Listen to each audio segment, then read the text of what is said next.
Curta, compartilhe, comente e inscreva-se no canal Mente Milionária Oculta. O Brasil já teve uma emissora de televisão que tentou desafiar a Globo. Ela tinha novelas grandiosas, jornalismo ambicioso, programas marcantes, investimentos pesados e uma vontade enorme de incomodar a líder absoluta da televisão brasileira. Seu nome era Rede Manchete. Para muita gente, a Manchete foi sinônimo de ousadia. Ela revelou talentos, criou programas inesquecíveis, exibiu novelas que marcaram época e mostrou que a televisão brasileira podia ter uma concorrente forte. Mas por trás das câmeras, existia uma crise crescendo. Dívidas, atrasos de salários, produções caras, problemas de gestão, disputas internas, venda da emissora e uma falência que marcou a história da TV no Brasil. Essa é a história da Rede Manchete, a emissora que tentou enfrentar a Globo, mas acabou quebrando. A Manchete nasceu em 1983. Ela fazia parte do Grupo Bloch, comandado por Adolfo Bloch.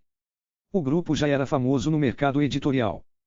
A revista Manchete era uma das mais conhecidas do Brasil. Tinha prestígio, tinha força, tinha nome. E a ideia era levar esse poder para a televisão. A nova emissora nasceu com ambição. Não queria ser pequena. Não queria ser apenas mais uma. Queria fazer televisão com qualidade, com estética sofisticada, com jornalismo forte, com grandes produções e com uma identidade própria. A Manchete chegou em um mercado dominado pela Globo. E enfrentar a Globo não era simples. A Globo já tinha estrutura, audiência, novelas fortes, jornalismo consolidado, afiliadas, publicidade e uma máquina de produção muito eficiente. Mas a Manchete tentou. E tentou com coragem. Nos primeiros anos, a emissora apostou em programas diferentes. Investiu em jornalismo, em cultura, em música, em atrações para o público jovem e em produções que buscavam um visual mais refinado. A Manchete queria parecer moderna, queria parecer elegante, queria mostrar que era possível fazer algo diferente. E em alguns momentos, conseguiu. Um dos maiores símbolos da emissora foi o programa Clube da Criança. Foi ali que Xuxa ganhou enorme projeção nacional antes de ir para a Globo. A Manchete percebeu o potencial daquele formato infantil. Percebeu o carisma da apresentadora. E conseguiu criar um fenômeno. Mas a saída de Xuxa foi um golpe.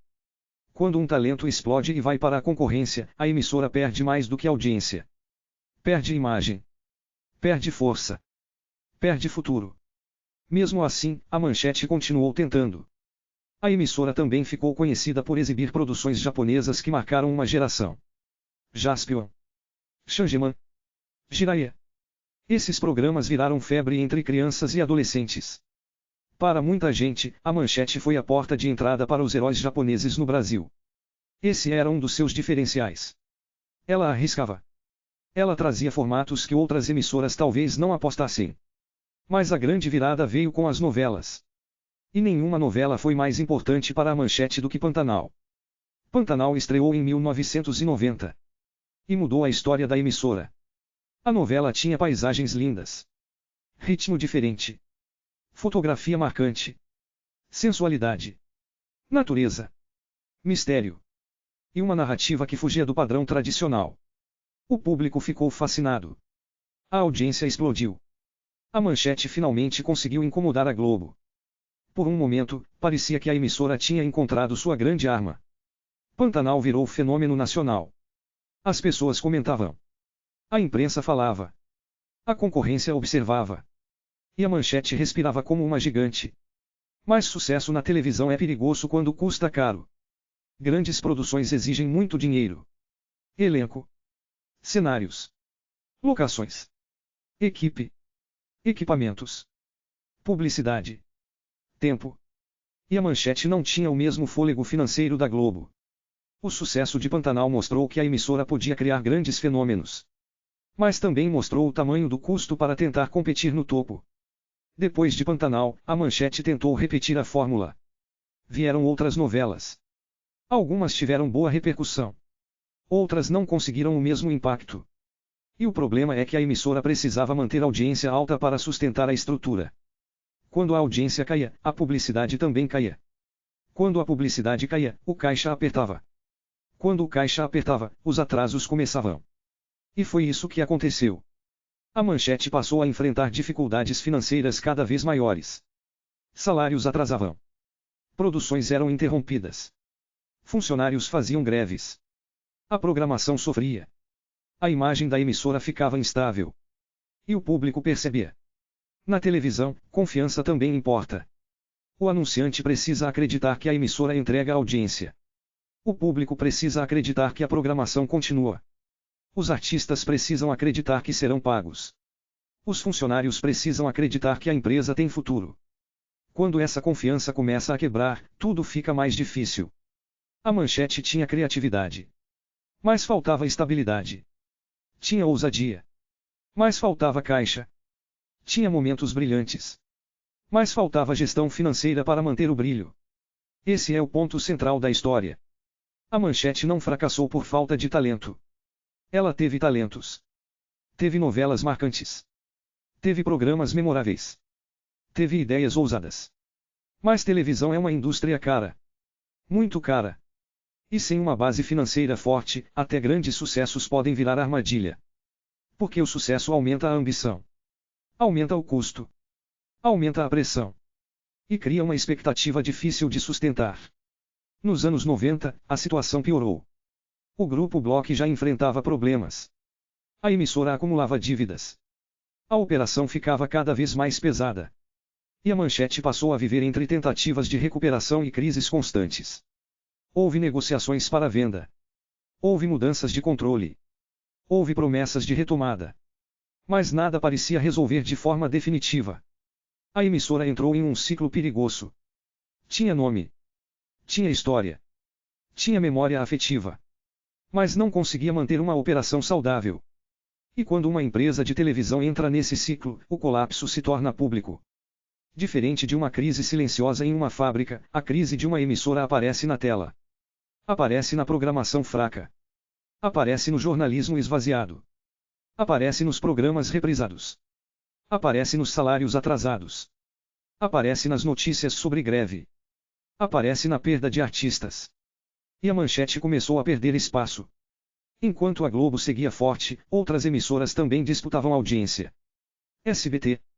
Record. Bandeirantes. O mercado ficava mais competitivo. A Manchete, que tinha nascido para ser sofisticada e ousada, agora lutava para sobreviver. O fim veio no final dos anos 90. A emissora já estava muito enfraquecida. As dívidas eram grandes. A programação não tinha mais o mesmo impacto. O Grupo Bloch não conseguia sustentar o projeto. E a Rede Manchete saiu do ar. Em seu lugar, surgiu a Rede TV. Para muitos brasileiros, foi como ver uma parte da televisão morrer. A Manchete deixou saudade. Deixou lembranças. Deixou personagens. Deixou novelas. Deixou programas infantis. Deixou heróis japoneses. Deixou Pantanal. Mas também deixou uma grande lição empresarial. Ousadia não basta. Criatividade não basta. Prestígio não basta.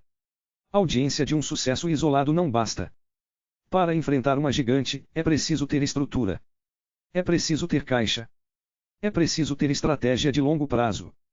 É preciso saber transformar sucesso em sustentabilidade. A Manchete mostrou que é possível incomodar a líder. Mas também mostrou que incomodar não é o mesmo que vencer. Ela conseguiu momentos históricos. Mas não conseguiu construir uma base forte o suficiente para sobreviver. Essa é a parte mais triste. A Manchete tinha alma. Tinha identidade. Tinha coragem. Mas sua operação financeira não acompanhou sua ambição. E no mundo dos negócios, quando a ambição corre mais rápido que o caixa, o fim pode ser devastador. Hoje, a Rede Manchete é lembrada com nostalgia. Quem viveu aquela época lembra dos programas. Das chamadas. Das novelas. Dos heróis japoneses. Do impacto de Pantanal. Da sensação de que havia uma emissora diferente no ar. Mas também lembra da decadência. Dos atrasos. Das greves. Da queda. E do fim. A história da Manchete é a história de uma empresa que sonhou grande em um mercado dominado por uma potência. Ela tentou criar uma alternativa. Tentou fazer diferente. Tentou desafiar o impossível. E por alguns momentos, conseguiu. Mas não conseguiu sustentar o próprio sonho. No fim, a Manchete não foi apenas uma emissora que quebrou. Foi uma prova de que grandes ideias precisam de grandes estruturas. E que, na televisão, o espetáculo da tela só existe quando os bastidores conseguem pagar a conta. A Manchete tentou derrubar a Globo. Mas acabou derrubada pelas próprias dívidas. Curta, compartilhe, comente e inscreva-se no canal Mente Milionária Oculta.